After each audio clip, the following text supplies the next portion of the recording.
There's a new Resistance episode. It's called Fuel for the Fire. It's a good one. You have somewhere else to be? We're playing Sabacc here. Let me put a blind in there. 5 and 10. Why is Kazuyono so lazy? He only cares about racing and going on break. Boy, I tell you. Thanks, Ken. Ken, I've got to ask. Is that hat a tribute to Dave Filoni? No, sir, it is not. It's not. Oh. Is it a tribute to Doyle Brunson? You're on the right track. Ah, so it is. Dolly Brunson.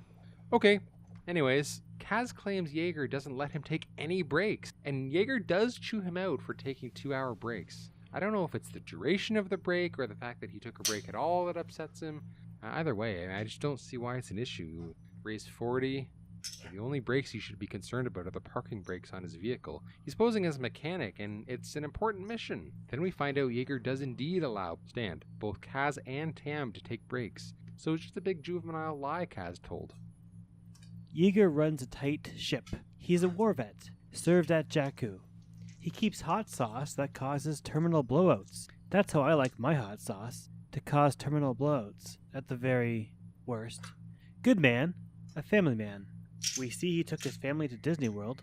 50. But where is his family now? Still at Disney World? Man's got a troubled past at Disney World? Bucket the droid is loyal to Jaeger. He acts like his little bodyguard and takes inventory for him and stuff like that. I love this shot from Bucket's point of view. Stand. Bucket has the body of an R2 unit, but his head looks like SE2, the farm worker droid from, remember the opening of Rogue One? SE2. No shift. If you noticed, SE2 had a small antenna on his head which transmitted the warning to the Ursos that Krennic's ship was approaching. It foreshadowed the large antenna that would transmit the Death Star plans to the Rebellion at the end of Rogue One. I'm not sure if Bucket has an antenna on his head or not. Have you seen Bucket without his helmet on, Ken? Alderaan. Oh, shoot. You got me. I was bluffing a bit there. I only had 15. I'm guessing you got me. I got you. I got you. I got 18 here. 18. Unbelievable. You saw through me. Bravo. How you knew I had less than 18, I don't know. Must be the hat. You must have an X-ray. Oh, you missed one there. Thanks, partner. Please advise if you have a small antenna under your hat that transmits an X-ray picture of my cards to the lenses of your helmet. Nah. Oh, okay then. Let's talk about peer pressure.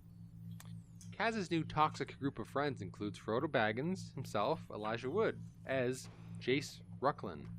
They're into drinking, taking shortcuts, rigging engines to fall apart, and then pulling the driver from the brink of death in order to gain trust and favor from the driver, putting their feet up, slacking off. Check. Being Were you okay? Being stupid. Now, why wouldn't Kaz listen to Nico's warning about them? I mean, Nico hit the nail on the head. Being stupid.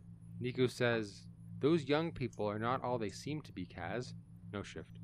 Check out Kaz's eye rolling at this. Nico is then made to look ridiculous when Kaz abuses his good nature to slip away, asking him to bring him a tool. Does Kaz understand the importance of his mission here? I mean, they're like a bizarro farball team, this group. Lies, deceit, creating mistrust are their ways. All in. I mean, I know Poe believes in him, but boy, that's aggressive. Well, I'm not game for it. I surrender. Boy, howdy. I'll tell you one thing. Kaz isn't the only reckless lunkhead in this episode. Sure, he fails to appreciate the wise words of his friends, but using an entire canister of hyperfuel when you don't know whether the hardware of a vehicle can handle it, as Rucklin did, is like hooking up a standard small block combustion engine to a random bottle of nitrogen oxide. The extra heat and pressure can't necessarily be applied to the metal components of the engine, and you need to change the ignition timing. And if you don't do that, combustion in the cylinder can occur too early. Does Rucklin think about that? No. The lunkhead just downs the canister. Is hyperfuel the same? Does it work on the same principle as nitrogen oxide, though? Coaxium is hyperfuel and hyperfuel is coaxium. 50. They're synonymous. But is coaxium nitrogen oxide? I don't think it is. It's like nitrogen oxide from Gandalf the Grey's Cauldron, if that makes sense. Call 50. As we know it, but with a special little magic mystery. Stand. Like if Gandalf said to Frodo, here, take this, not the Ring of Power, but can of nitrogen oxide. They would have gotten to Mordor much faster. Sabacc shift. Well, it's apparent you can't trust teenagers, but droids will always be there to save you in a jam. BB-8, Bucket, good honest folks who consistently do the right thing. Thanks for watching. We're reviewing all of them. There's lots more to go. Please join us for more.